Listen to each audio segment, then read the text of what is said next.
All right, so you saw what happened last session. I think now you know I'm serious. I'm not joking here. So, you've got December 4 here, the prediction for December 5. I said you had these zones. If it stays on this side, this is the risk zone for an unlimited reward. Just target the ADR, average daily range, from the low. And you can see that it stayed under this. No problem. Did not enter this side. Okay. Which would have been a sell if it entered into here and this as the target. But it never did that. Never even entered into this risk zone, into the sell's risk zone. It stayed in the buy's risk zone, went above, and continued above until the maximum price, about 81 pips, which is actually the exactly the average daily range to the pip. And you'll see that that's about, well, it's 94 right there. So it was the old average daily range. Now the new one is around 94. For the past 24 days, the average daily range is 94 pips. So just short of it, but closed right at that high price. And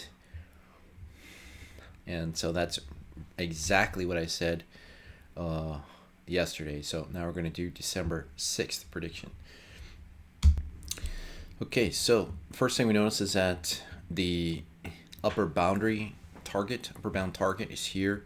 It's way too far off, so even though it is a consideration of some attraction, it's not the current consideration. It's not in the current range. So it appears that for the current range, we only have these several things, and these are very strong supports. So what that means is that, and then we were currently on the underside of this falling trend line.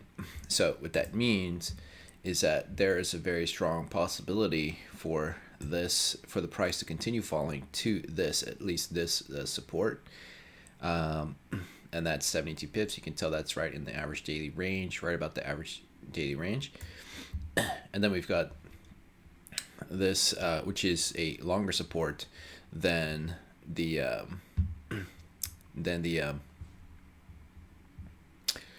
this is a longer support than these. So although it's possible for this to hit, this is actually out of the average daily range. And in addition, there's no risk zone that is actually identifiable for us to play off of as a risk region versus a reward region. The best we have of something like that would be if you look at the H1. We do have this as a very acute risk region, and then versus becoming a very acute risk region versus this region. You can see that at this point, this polarizes to this as a risk region and this as a reward, and then I'll just continue doing that, work that back, and see what the rationality is behind that. So we've got 177 pips here to 158.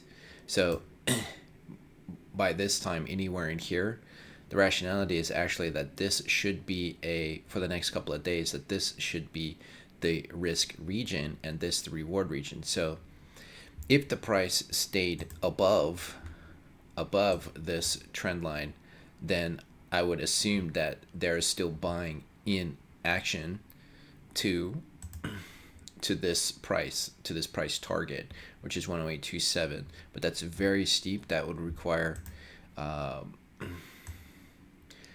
that's a 230 pip move, and the last steep move you see, which is here, which was a sell move, was about 230 pips. So it's possible that could happen in one day, but usually that doesn't happen for a buy. Usually it happens for a sell. So, and as you can see, there's a lot of support for the sell. So there's a low probability that this will actually that would actually happen. You can see that the last time it happened also is here, and that was also a sell, and that was only about 140 pips. So I would take it as a very low probability that's actually going to climb 230 pips that fast within the next day or two, or within this next day. And so what I think is more likely to happen is that this price will fall to this heavy support, to this very attractive attractor support layers, or attracting support layers. So that being said, because there's no really good risk zone up here, there's a contradiction between the risk zone and the reward zone, and also this being the most in my opinion, the most practical targets, which are these supports here, very strong supports. I would prefer to stay out of this situation. I stay out of these types of situations where I cannot clearly see the risk zone. But if you want to take the risk, then I would target this as the current target. Now, if that doesn't happen, if it continues to climb in price and you're on a sell, then what you want to be looking for is if it price crosses above this, you want to exit. And if it enters under, if it goes under it again, then that is also again a potential for it to sell, and try to look for that around the UK or the US region, when the UK or US regions start.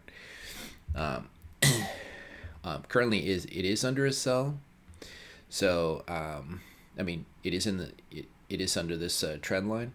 So as long as it stays under the trend line, in my opinion, it's a good risk for you to try to hit this target, but there's no guarantee in this type of situation. I've seen it very often where you don't have a very identifiable risk region, and what ends up happening in this, where you have a lot of space here on both sides and only a very weak trend, what happens many times is the price will just ride up up the trend line. So this is a wild card day. It's totally up to you. But like I said, if you have the money to risk, then the play here is to sell to this target while the price is under this line throughout the day. You can see how it just increases, the slope increases throughout the day, and then just waiting and watching for it to hit to this target, at least this target 1 and target 2. But and if the price goes above this slope, then exit. And definitely exit if you see it using it as support, or the previous highs as support along this line. Okay, that's it for today. See you tomorrow.